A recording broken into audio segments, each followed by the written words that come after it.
Hi guys, today we will show you how to replace backup light bulb in 2020 Toyota RAV4. The bulb is located right here. To access the backup light, you have to open the back door, and here you'll see this plastic cover.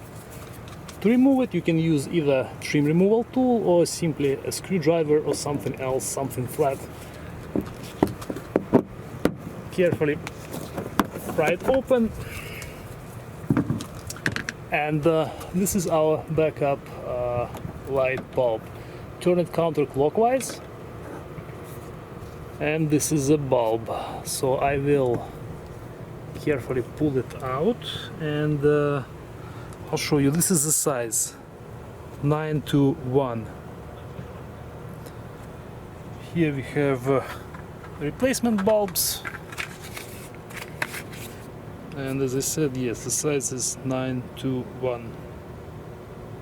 Insert the new bulb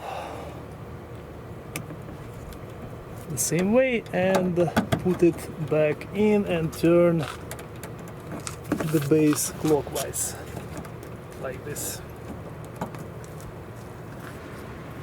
Insert the cover back in, and this side is done. Replacement on this side gets done exactly the same way, that's why I won't show it to you.